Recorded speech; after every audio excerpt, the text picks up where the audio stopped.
For the record, it's October 16th, 2025, and we are convening a Capital Improvements Advisory Committee. The time is 9:01 a.m. When I call your name, please say here or present. Committee Member Joe DeCola, Yeah. Got one ready. not present. Got one. Committee Member Harold Prasadik. Here.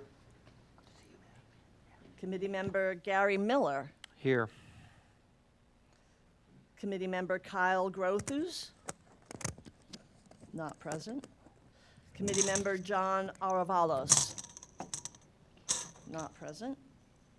Committee Member Marcus Garcia. Here. Committee Member Ben Kerner. Here. Committee Member Jamin Kazarian. Here. And Committee Member Chris Weigand. Here. With 6 members of the CIAC present, a quorum is declared. I also like to announce that Councilmember Stroop is present as the council liaison. And just as a reminder, please have your microphones on when you are going to be speaking. That way, as we are recording this meeting for the website, that way you can be heard on the recording. Thank you.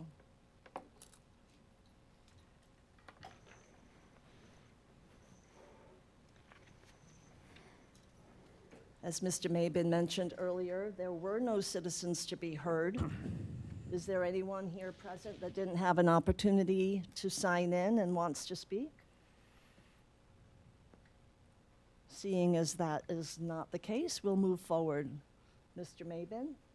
Item 3 is recognition of outgoing capital CIAC members, and there was 2 that went off as of October 1st. One was Dana Green, who had been on this actually longer than I have. She's been on a long time. And the other one is me. So I am here, I guess, as an ex officio member. I will manage the meeting, but I cannot vote. Got somebody. And welcome new members. We have 2 new members. Kyle Grothus. That's you? Hey, Kyle, tell us a little bit of background, just short. I've lived here for 5 years. Sir, if you could put the microphone on. Do we have a mic? Yeah. I've lived here for 5 years. I am the president of Guadalupe Lumbers. I've been in the construction industry for about 20 years. I'm a commercial general contractor. I also I have an MBA from Texas A&M, and I founded and ran a rifle manufacturing company for about 15 years and just stepped out of that. So, Welcome to the committee. thank you. And the other new member is John Aravalos. Here? No. I didn't think so. Well, we tried. So welcome him at the next meeting. So that's two off and 2 back on. Committee history and overview. Look at page 5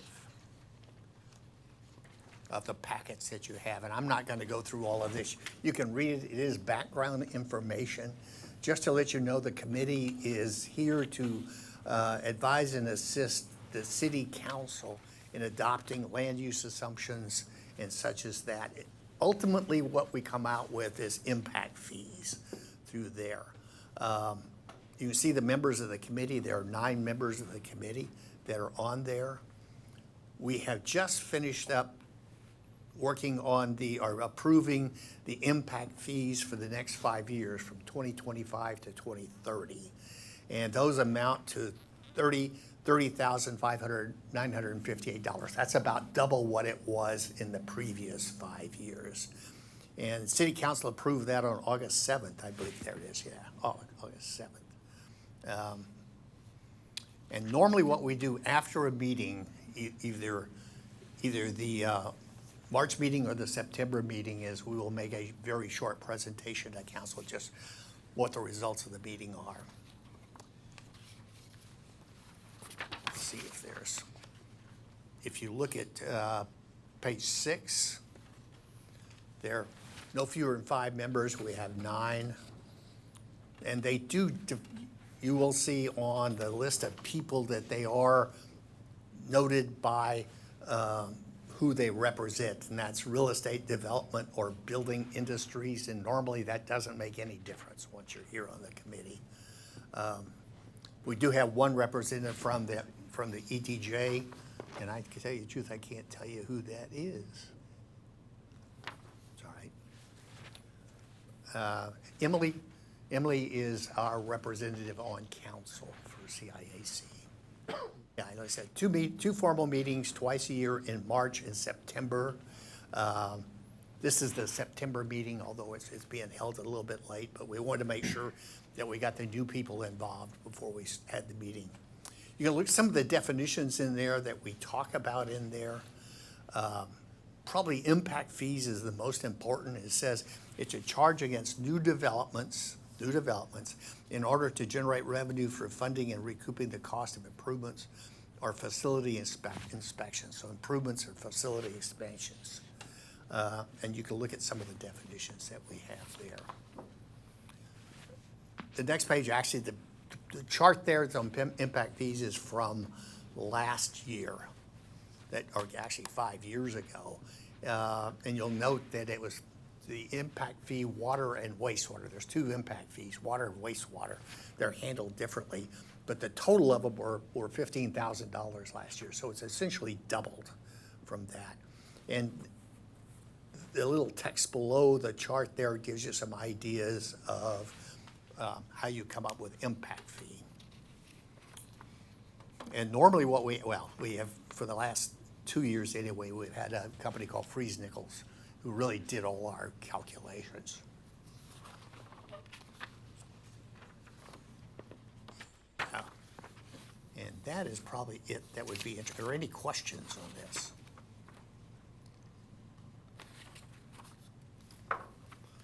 For the new members, for yourself and all that, there's all kinds of information out here, and we can probably get you some backup from previous meetings to bring you up to date on what's going on. If no questions, I'll turn it back to you.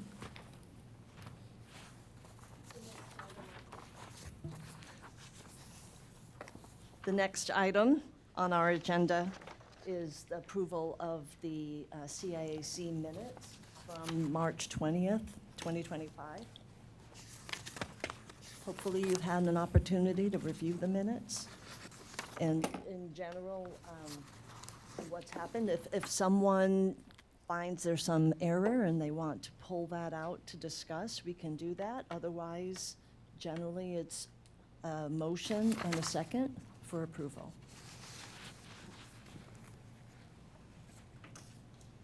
Do I hear a motion for approval? I'll make a motion to approve the March 20th, 2025 meeting minutes. You get it, that was Chris? Chris, Who made- in the second? Well, depending on One who of you us want to did. go. Yeah, Yeah. Mr. Miller? And may I have a vote, please? All in favor, please say aye. Aye. Any opposed? Okay, the motion carries. We can move on to the next item, which is a review of committee action items. Let me see. Grant, do you start up? Oh, this is number 7? One more. Yeah. Well, like I said, after each of our meetings, we go before the city council to give them just a very short 3 or 4 points for what was done at the last meeting. And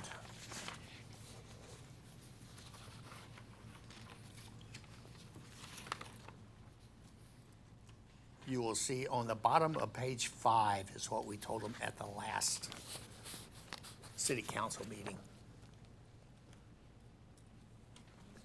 Basically what we approve, and I guess that's the thing is land use assumptions. There's actually 3 important things that we look at. One of them is land use assumptions. What's the growth rate of the city is is basically the idea.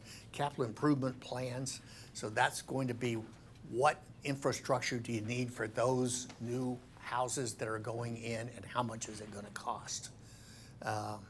We provide those to Freeze Nichols. Freeze Nichols went ahead and they said, well, they're the ones that said 15 or 30,000.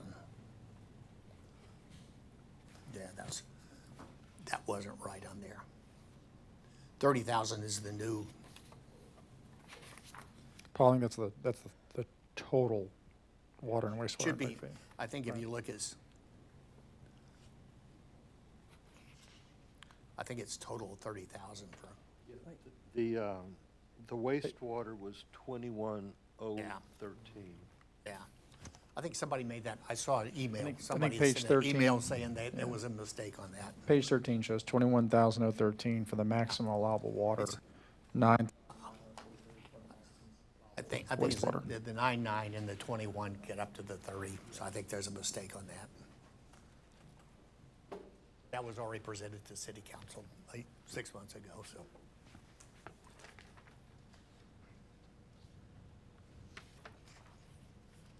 Are you saying that this information isn't correct? There is yes. So the numbers are changed? It hasn't, there's a mistake, better way to say it. is it 13 correct? Yeah. Yeah. So page Yeah. 13, bottom of 13, it says, Yes, and I'm assuming the council adopted this, but maximum allowable water impact fee of 21,013 and a maximum allowable wastewater impact fee of 9,943 for a combined total of 30,958. that's correct. That's That's probably correct, what went to yeah. the city council. So that one is correct? That is What's on this particular page is accurate? correct. Okay.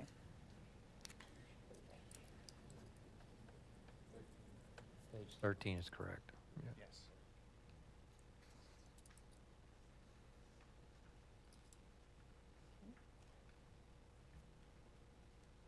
And Mr. Maben, just for reference, a copy of the ordinance that the city council actually approved and adopted is included as the last item on the Page. agenda. So you can see the exact amounts in that ordinance.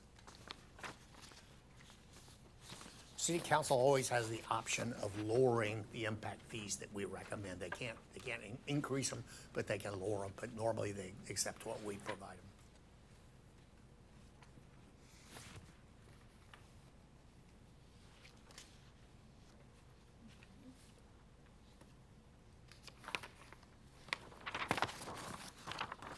Now, Grant, your turn. Moving on to agenda item number 8, it's the impact fee capital improvement project summary. This item starts on page 15. So the city first adopted impact fees back in 1999 and updates them periodically, generally every 5 years. What you see here is a list of the impact fee eligible projects that were identified as part of each of those studies, how much impact fees were collected, and how much was spent toward those impact fee projects. There's been no change on page 15. That's the 1999 impact fees, the 2004 impact fees, and 2014 impact fees. There's been no change here since the last I'll move on to page 16. This is in regards to the 2020 impact fees. Of note, the total amount of impact fees that could be collected based on the projected growth, and I think we all are aware that projected growth in the last study was fairly aggressive, was 17.8 million. Of that, the actual amount collected was 1.38 million. And some of those funds were used towards specific projects on this list. They include existing project number 2, that's the 500,000 gallon elevated storage tank, which is currently in design.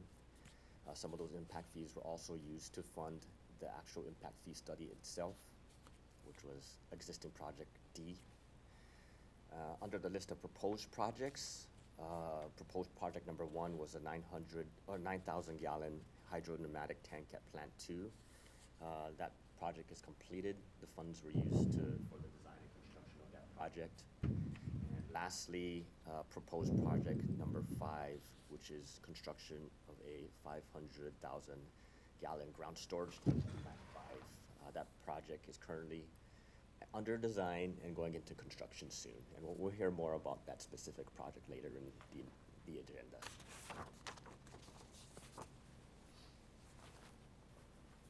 Moving on to page 17, this is the most recent adopted impact fees, just happened on August 7th. We'll hear more about these projects again later in the agenda, but I do want to point out a couple that we'll be seeing movement soon. They include proposed projects number 1, 12-inch water line serving the Corley track. Proposed project number 2, like I mentioned before, it's the 500,000 gallon ground storage tank at Plant 5. Proposed project number 3, which is 500,000 gallon elevated storage tank. Proposed project number 6, which is a new water line on Ammon Road. And then proposed project number 8, which is pressure reducing valves on Rolling Acres Trail and Meadow Creek Trail. That's the intent of that project is to interconnect our zones A and B.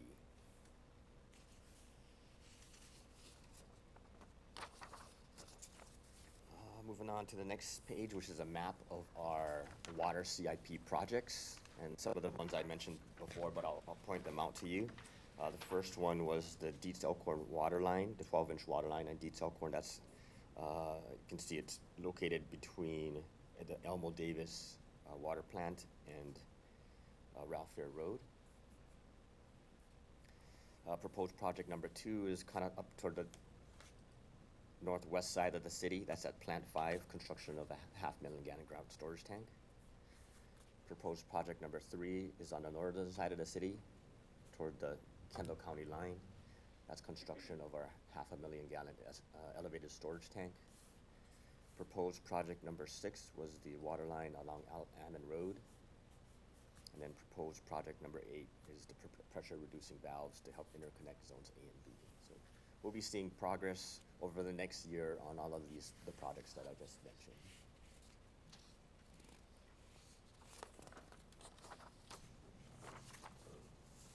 Moving on to page 19, which is the list of impact fee eligible projects on the wastewater side. Again, you can see how much that we've collected toward these impact fee projects and how much has been spent. There's been no change on page 19, so I'll move on to page 20, which was the 2020 impact fees. Here you can see the total amount that could be collected if growth, all of the projected growth happened was 10.7 million. What was actually collected was 886,000. Those funds were used towards project number A, which is the funding the impact fee study itself, and project number 2, which is, project number,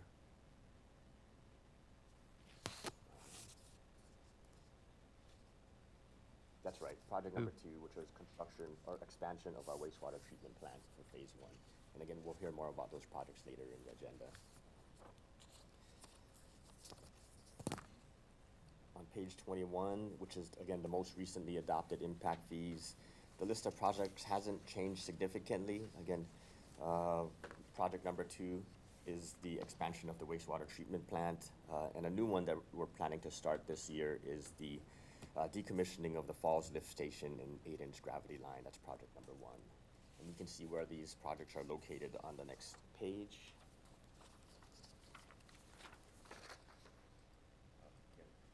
Project number 1 is in the Falls Lift Station. There's an existing lift station there that's going to be decommissioned and replaced with a gravity line. And then project number 2 on the map is located. Are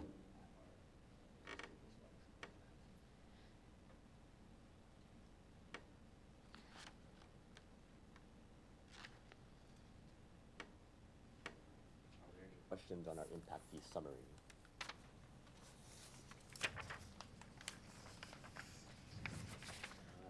I'll move on to some of our project updates, starting with the elevated storage tank on page number 23. This project, again, constructs a 500,000 gallon elevated storage tank on the northern side of our city, just right at the border of our city and the Kendall County line, to improve water supply and pressure during peak demand and provide adequate fire protection and reserve storage during extended power outage. A large part of our city does fall below the NFPA required pressure and flow to combat a house fire, and this is intended to help address that issue. Current status, the land for the construction of the elevated storage tank has already been purchased by the city. It's been annexed by the city, and now we're going through the zoning process. That zoning process should conclude in the November timeframe. And in parallel with that, staff is also negotiating with the consultant on a contract amendment to redesign the elevated storage tank for this new site. Yes, sir. The construction there at where Ammon Road at the corner, is that related to the storage tank? It is not. The construction that's active right now is a project by the city of Bernie, Okay, okay. pump station, and some ground storage tanks. And the EST is going to be co-located on that property, is that correct? Well, the city purchased 3 acres just south of, from the city of Bernie, just south of where the construction's going on right now. So they'll be basically adjacent to each other. Right, okay, thanks.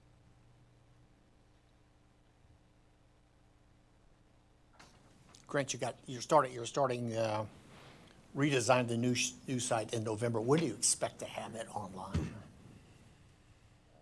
Have that online? The tank. Done, right. Are you talking 2 years? 18 to 24 months down the road, that's my guess, yes.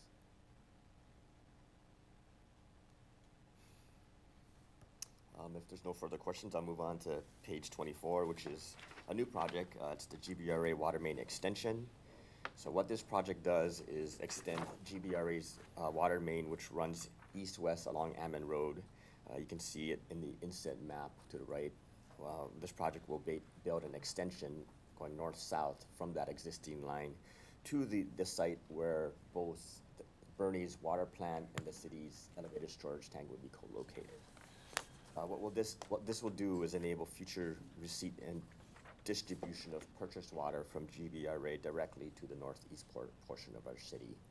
Right now, we have one delivery point from GBRA, that's at Plant 5, that's on the far west side of the city. We're receiving GBRA water there, and then we're kind of pumping it back east toward the northeast side of the city. So this will not only save costs, but help provide a second delivery point, so just in case for a little bit of redundancy there. This design is being coordinated with the City of Bernie's pump station, our Ammon Road reconstruction project, and also our elevated storage tank project. And because the purchased water through this water line is going to be used by both the City of Bernie and this Fair Oaks Ranch, I do expect an ILA or cost-sharing agreement with the City of Bernie for design and construction of this line. And just based on preliminary discussions, that cost share should be in the range of 31% Fair Oaks Ranch and 69% City of Bernie, just because Bernie plans to take much more water from this planned line than our city does. The estimated cost for this project is $750,000, which covers the city's share of this project.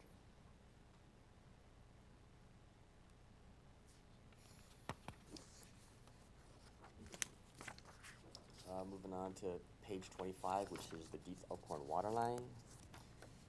This project constructs a new 12-inch water main from our Elmore Davis water plant to the eastern part of our city, where a new development is expected on the Corley Tract. There's also some other undeveloped parcels out there that this new water line could potentially serve.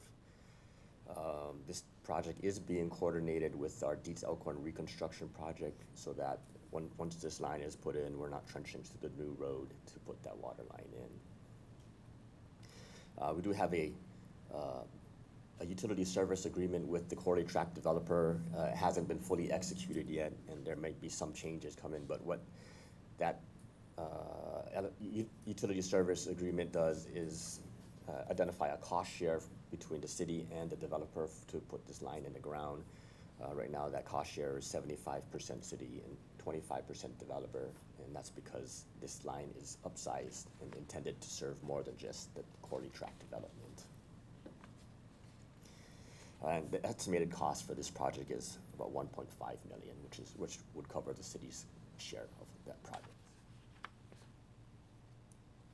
What other projects is that intended to serve?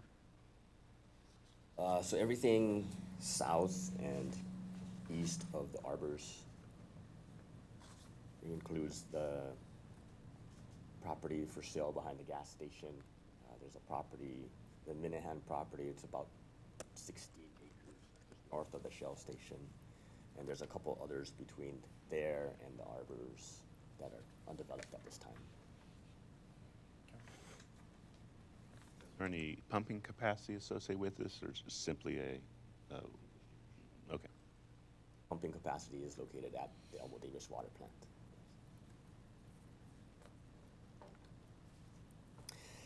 Moving on to page 26, which is the Kojak Circle manhole and sewer upgrade. This project will upgrade the manhole in the Kojak Circle cul-de-sac and upsize approximately 1,200 linear feet of sewer line. That's, you can see in the map to the right. We have a force main from Setterfield coming into this area. We have a 15-inch main from the arbors coming into this area. We have 8-inch mains from Kojak Circle and Nolayasu coming into this area, and all of that flow is trying to get through a 6-inch main. It's obvious that 6-inch main is undersized, and the plan for this project is to upsize that to a 12-inch line, which would be adequate to carry and convey all of the wastewater flow. There is, as part of the negotiated utility service agreement with the Corley Tract developer, that developer is to design and construct this project prior to the start of their development. There is no city cost. This is a cost that would be borne by the developer. Again, that agreement has not yet been signed. Might be some minor modifications to it because of some delays on the developer's part, but that, as written, the utility service agreement has the developer paying and covering and completing this project.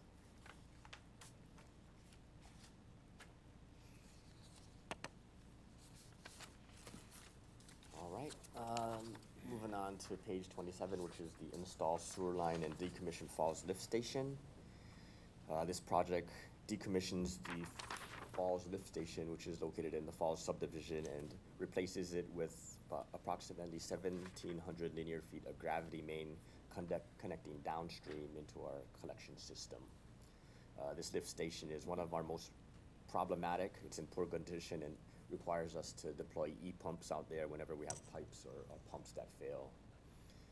The electrical components and fencing have been damaged in past storm events, and because this lift station is located in a floodplain.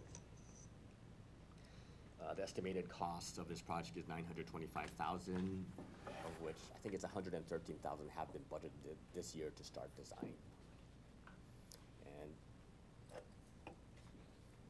so design is budgeted for this year, and construction will be budgeted for next fiscal year. Is there an existing easement that this is going to run through? Because I mean, There will be some easements that will have to be acquired by some of those adjacent landowners, and also the golf course, where the majority of that line will run through. yeah, have fun with that. Yeah. Are there any other questions on any of the projects I ran through? If not, I'll turn it over to Steve to go over some of these others. Morning. If you'll look on page 28, this is the Plant 5 ground storage tank construction. So this project constructs a 500,000 gallon tank to support the existing 125,000 gallon tank at Water Plant 5 located off of Jodhpur in the back of Deer Meadows. This project would improve peak demand and outage reliability, and supports water delivery to zones A and B. Construction was awarded December 2024, and mobilization is expected December of this year. Final design was submitted August 13th and is currently in the TCEQ review process. Approvals are typically within 60 to 90 days, and we've just barely surpassed that 60-day mark. Should be getting an approval soon. The total cost of this project is $1.55 million. There's no questions on this one. I'll hand it off to Kelsey. My name is Kelsey Delgado. I'm the project manager for the City of Fair Oaks Ranch. Starting with the first project, wastewater treatment plant.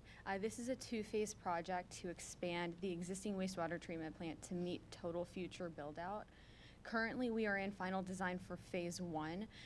This phase includes improvements to the effluent pump station, bottom of the hill lift station upgrades, head works, odor control mitigation, and pipeline conveyance improvements from the wastewater treatment plant to the golf course ponds.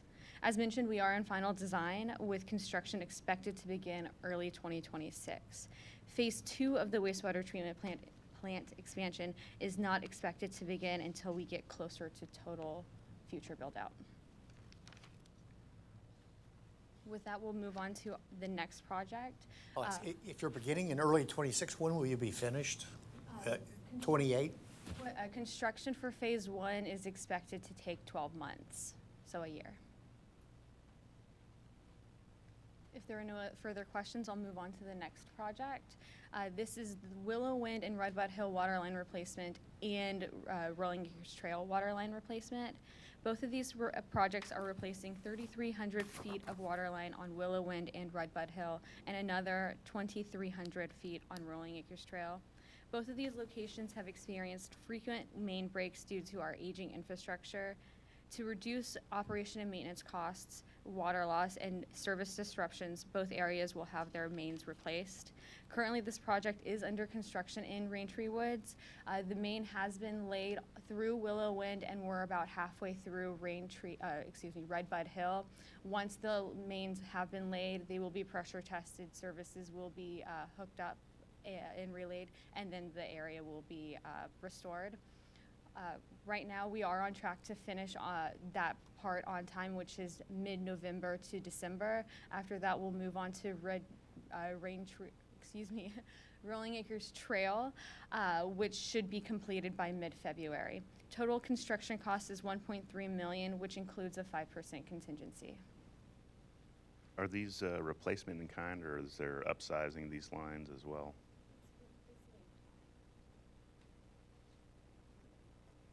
Okay, it's going up to an 8-inch line. I believe the existing is 6. Okay, all right. How old are the lines? You said it's aging. How old are they? They were put in the early 70s, so I don't know exactly when Raintree Woods was developed, but they've been in since that unit was developed.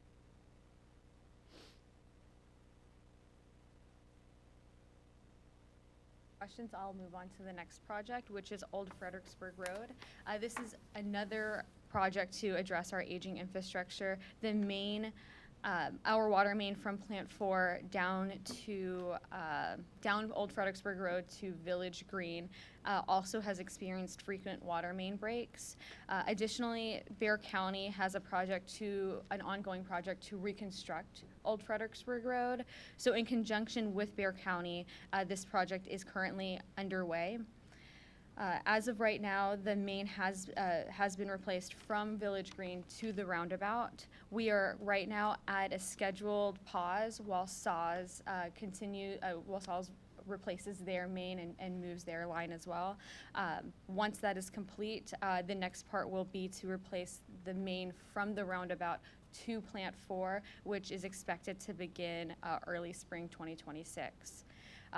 Since this project was joint bid with Bear County, and our water main cost for this portion is $562,000.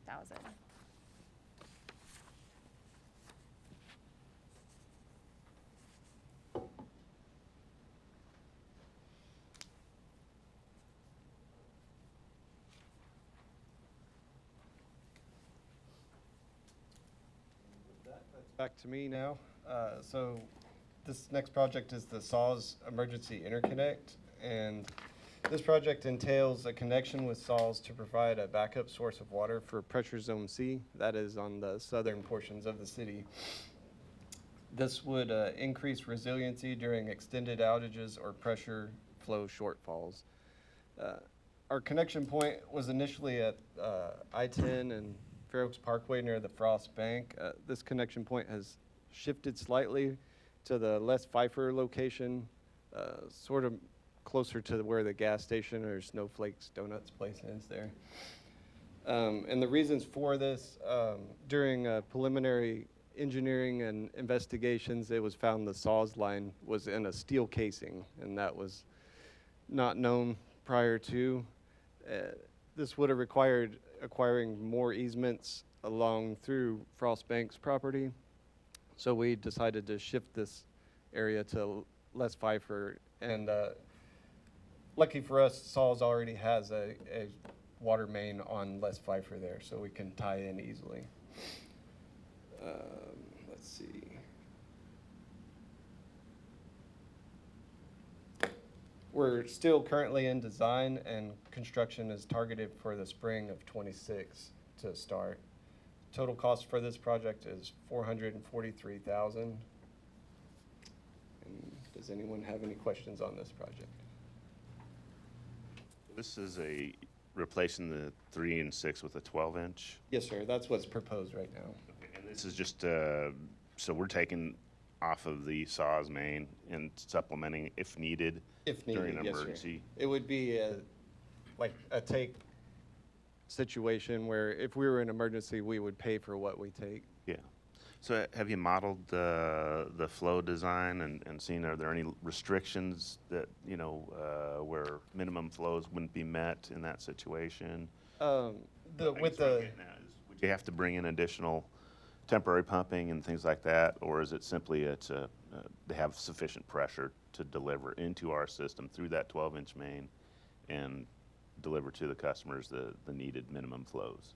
Yes, sir. That's been looked into so far. That's why we also decided to upsize this main to a 12-inch. Saws feels that they can provide sorry, getting tongue-tied here.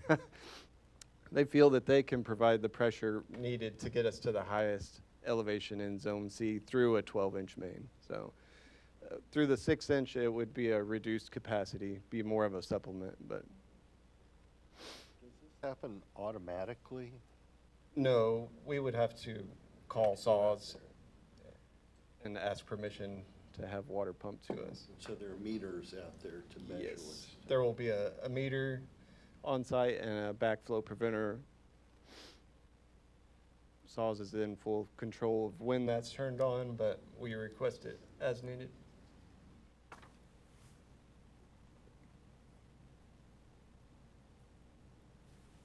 That it on that one? The next project is the Plant 3 electrical upgrades. This project involves installing VFDs and new electrical panels to reduce equipment wear and improve operations. Plant 3 is our only water plant that currently does not have VFDs, and the pump controls are well beyond their service life. Design was completed early this year in 2025, and construction is planned to occur later this year or in the early spring. Total cost for this project, including the design, was $138,960. We did save some money on this project. The previous estimate was $392,939, and design came in a little less than anticipated, and construction estimates are less as well. That's a huge less. How'd they do that? With those savings, we can divert those to other projects like the Saws Interconnect or make up shortfalls there. And then lastly for me is the tank maintenance program. This is one we're really proud of and happy to see going. As you may recall, our 7 ground storage tanks were last coated between 2004 and 2010. and they were beyond the 10 to 15-year cycle that we prefer to paint and maintenance these tanks. As of to date, this year, all the tanks were cleaned and Elmo Davis tank was rehabbed. If you can look in the photo on the screen there, that's almost the same angle there. It is the same tank, but it's a drastic difference. Wish we could show y'all all the photos inside and out. I mean, it's huge improvement, so. This next cycle, we will have all the tanks inspected again, and then Elmo Davis tank number 1 will be on the rehab schedule. Annual cost for this operation is $227,036. A lot. We did have a $20,000 increase on this. This covers latent damages not seen when the tanks are dewatered, so that was in the contract. And then the first tank we had maintenance had some structural issues that needed repair, so we added that $20,000 annually to cover these shortfalls. So this is for the coating only. Any other work would be supplemental to it? Repairs and other things? It Is that how covers the contract- most repairs, other than the unseen damages. So they've based their numbers off of inspections of these tanks as they can see everything. So if it has rust on the exterior or the ladders falling off, that's included.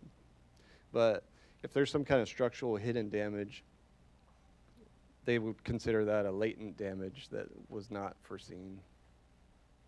So I'd imagine that, you know, starting out, we're obviously on the plus side with the repairs being, and work being much more costly than the actual contract annual. And so we're expecting to have a period of less need and Correct. stable and, Yeah, once we get to a point, our tank should be well maintained and we can dump this $20,000 off of the annual cost.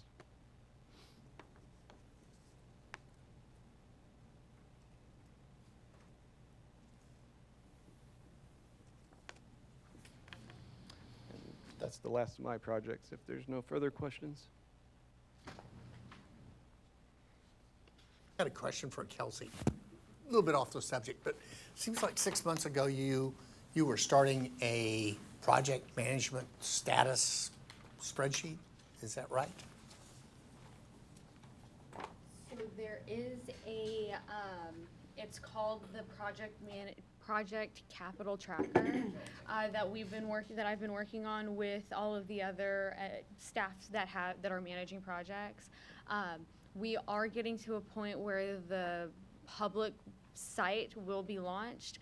So hopefully within the next couple of weeks, we'll be able to push that out where yourselves or residents will be able to log on, or not log on, but go to the city's website, to our transparency portal, to look at like live updates on where these projects are. So that is upcoming.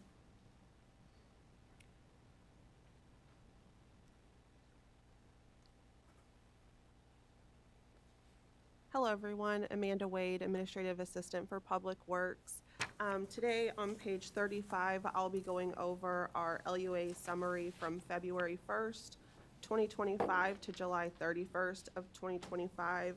Adjustments made to our LUA and our LUA map included 12 platted residential lots, which included the addition of Stone Creek Ranch, Unit 2B.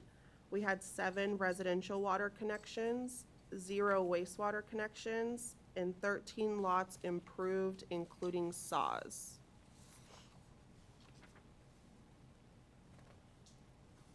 On the next page, 36, you'll see 2 graphs that are showing our 10-year projected water and wastewater connections from February 2025. As you can see, we have 3,311 water connections, and in 10 years, we are estimated to be at 3,968 water connections for water, and for wastewater, we are at 2,036 connections, and for projected 10-year growth, we're expected to be at 2,402 connections.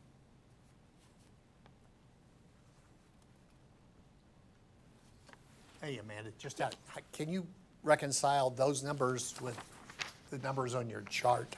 Just for water connections, say. For the map So- that's currently up, What I was looking at is, if I look at this for the next 10 years on this, you're gonna go from 3,300 to 4,000. So you're gonna, 700 future homes or future connections? So how do I get that? So if I look at future reserved, 434 plus, I take it that 1,053 must not all be in that. right, so for our, sorry, I'm using a mouse over here and the screen's over there. So to look at our future, all of our tabs up here are filtered. So you can click on a parcel status and come down to our undeveloped, and that will filter out everything for all of our undeveloped, which is considered our future. Everything does have a potential connection amount. So when you click on a parcel, it'll show you that this particular parcel is planned to have 36 water connections. It doesn't mean that that's what it will be exactly. That could fluctuate between development and council approval. But per our master plan, this is kind of what we're estimated to be at or around. Currently, Friesen Nichols estimated about a 2% annual growth rate per year for us. But again, the numbers can fluctuate based on final development and approval with council. Maybe to help answer your question, the growth that is projected to occur over the next 10 years, which is about 650 connections, is part of that future planned number, that 1,053. But this just shows future plans from now until build out.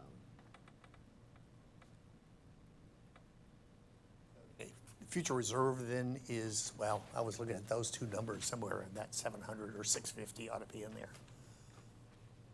Yeah, one of my questions was, okay, if you say even, you've got 650 new homes coming in here, how much of that is what used to be the reserve? Is that is the reserve most of that? Whatever it's called? No, well, it's a chunk of it. The Post Oak subdivision, I believe, is planned to have 227 single-family homes. Okay, so it's, It's a chunk of it. Yeah, wait.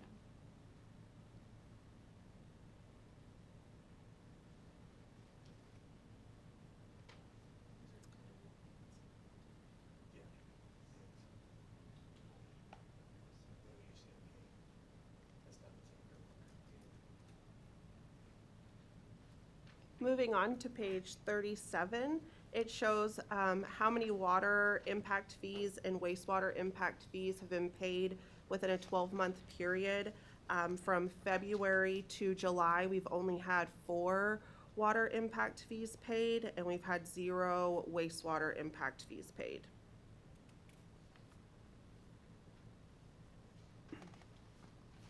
Page 38 is showing our water connections for the past 10 years. As of 2025, we only have 11 water connections. 2015 is still our highest year, with 2023 being our lowest year currently, possibly 2025 becoming our lowest year. We're averaging about 62 water connections, but that's where we are right now with, as of July, with water connections. For wastewater, we have 0 connections right now, with our highest years being 2015 and 2016, our lowest year being 2023, probably 25 being our new lowest year, with about an average of 47 wastewater connections per year.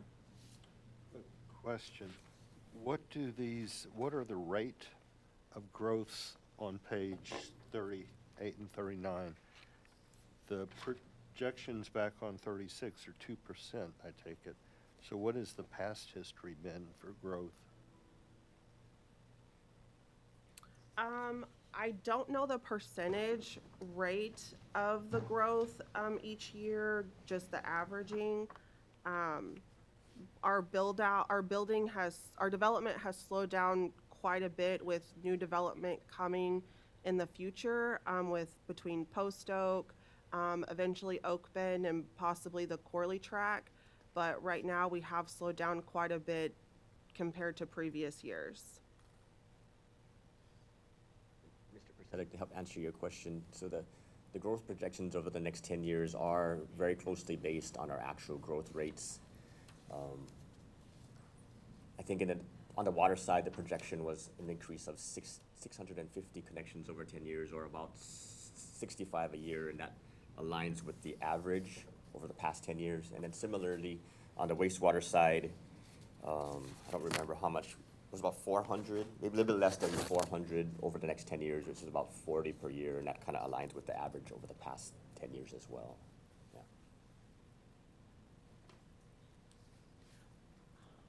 Yes. Can I demonstrate this right quick, the map still a little bit? As previously shown, the map is, we do have our filters up at the top that allow you to filter out by county specifically, by a utility specifically, our parcel status, a specific subdivision, or a specific unit as well. We do have a legend, excuse me, that shows everything that's color coordinated and what each color means for that particular area or parcel. I know one of our biggest questions is our undeveloped and our future build out. And so if you choose reserve and undeveloped, that will highlight just the areas that are currently not built out at the moment. And that just kind of gives you a picture of the city, of where build out could potentially be or is in the process of being.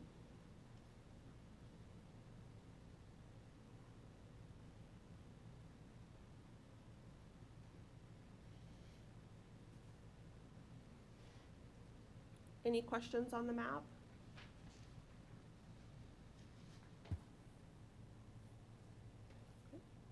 Thank you.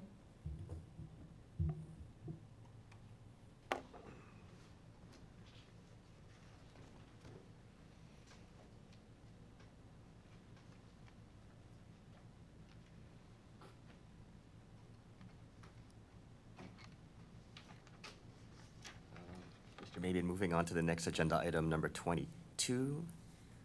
I know Amanda Valdez is not here. She had planned to present this, but I believe Christina is going to present in her place? Okay. The next gen. Possible action to recommend the approval of amended CIAC rules and procedures to the city council. The way our CIAC rules.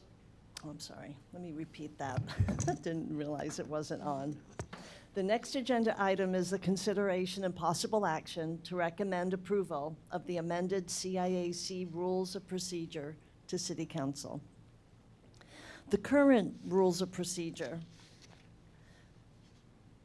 need to be changed. You may be aware that in September of this year, the Senate Bill 1883 made a change to what was standardly the percentage of members that were required to be from real estate or industry, from 40 to 50%.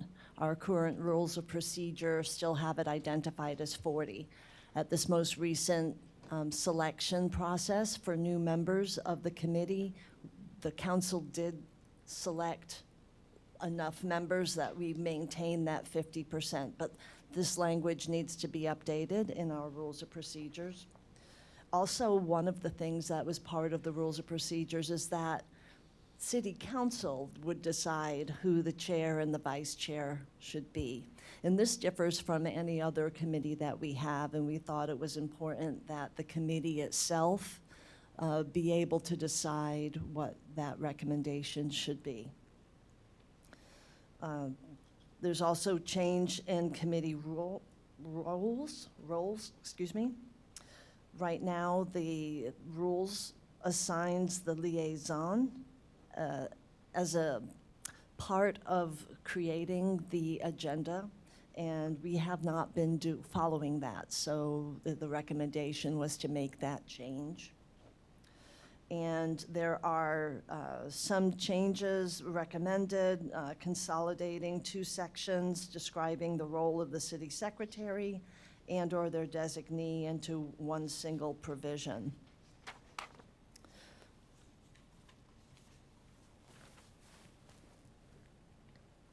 And on March 20th, 2025, the committee voted to change its regular semi-annual meeting dates to avoid recurring conflicts with the municipal court hearings, and it will be included in the rules of procedure for consistency. I do have the specific changes starting on page 44. So we see that it's changed from 40 to 50% of the membership. We've eliminated the being appointed by resolution by city council and then inserted selected from among its members at the first meeting of the fiscal year following the new appointments, which would be today, and then as well as the vice chair. And then we've also eliminated approval or recommendations for change from the liaison, and have consolidated the language for the city secretary's role. Also changing the dates. We do have a recommended motion on page 41. And it's, I move that the Capital Improvements Advisory Committee recommend approval of the amended rules of procedures to the City Council. Do we have anyone that would like to make that motion?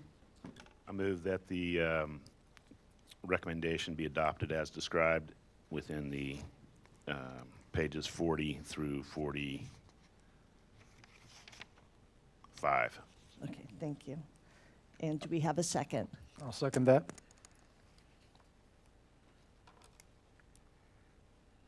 Okay, with a motion and a second on the table, I'll call for a vote. All those in favor say aye. Aye. Any opposed?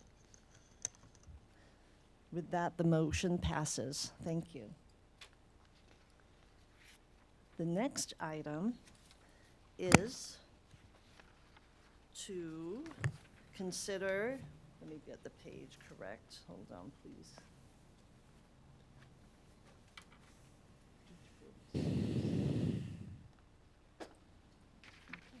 The next item is a consideration and possible action to recommend to the City Council. Well, we won't have to do that. We're going to be, we won't have to make recommendations. We'll be voting on who we'd like to be chairman and vice chair. As you know, Chairman Mabin will not be continuing in his seat. So amongst you, I'm not sure if you would be ready to recommend a chairperson. We can do that one at a time. Do I have any recommendations or motions for a chair?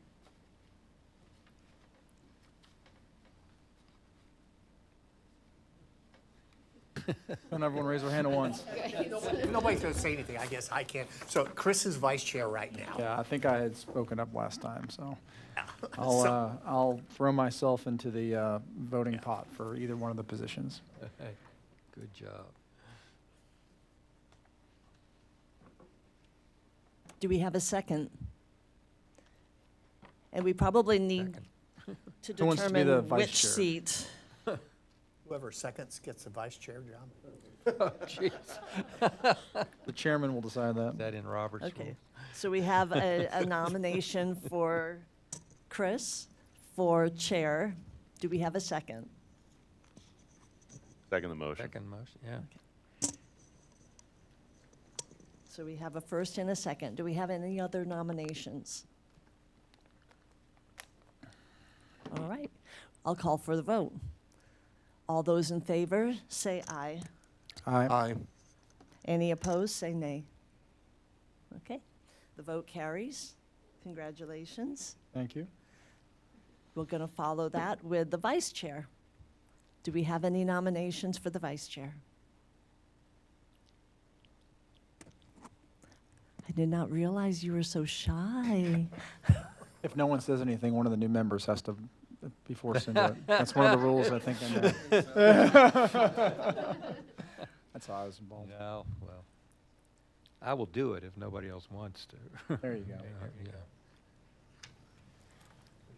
There's your voluntary thing. Take it and run. Since I'm retired, I've got time. So we have a motion for Gary Miller. I second Gary's vice chair nominee. We have a motion and a second. Do we have any other recommendations? Not hearing any, I'm going to call for a vote. Those in favor, say aye. Aye. Any opposed, say nay. The motion passes. Thank you very much, and congratulations, Mr. Miller. All right. We can move on to the next item.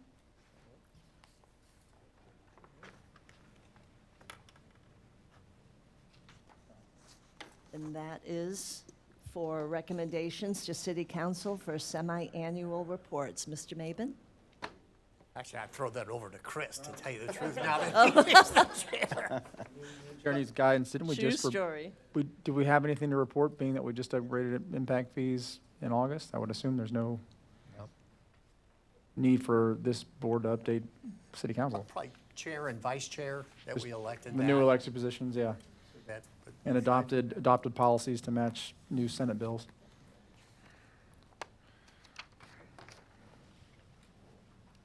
Grant, is That's it?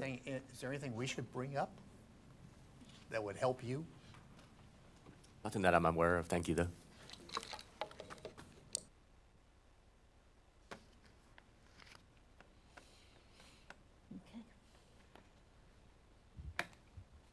We can move on, unless you'd like to take. No, I mean, is there anything, I mean, I don't think we have anything else on the agenda, correct? We do. We have a report from staff. Oh, okay. This one should be really quick. I don't really have much to add. I just wanted to provide you with a copy of the ordinance that the city council approved adopting the new impact fees. And the new impact fees mirror the recommendations from the CIAC. That's all I have. Yes, Grant, one quick question. The minimum for a single-family lot, is it 3/4 or 1 inch? 3/4. 3/4?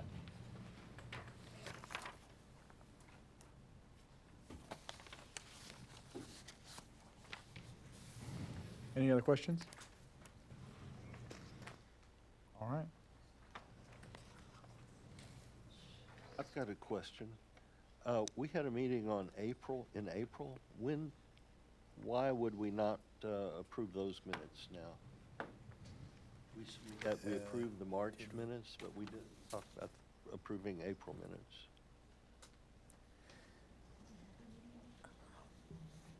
I think those They were minutes not are prepared coming at the in next regular time meeting, to Ms. make the Purcell. agenda.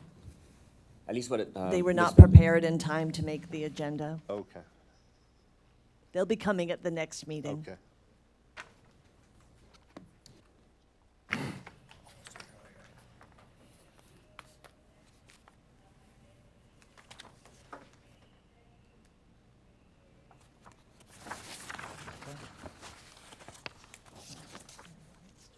And then I think our last item is our scheduling our March meeting.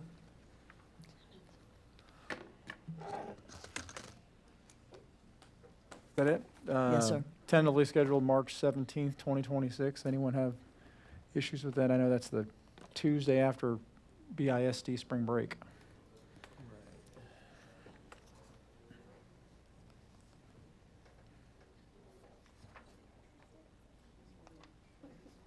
March 17th? Wear your green. Hearing none, we'll tentatively put March 17th, 9 a.m. here, assuming it's available. Other than that, we We have a motion for, to dismiss the meeting, close the meeting. Move to adjourn. Second. All in favor? Aye. All right. Thank you, guys. See you And the next year. time is 10:06.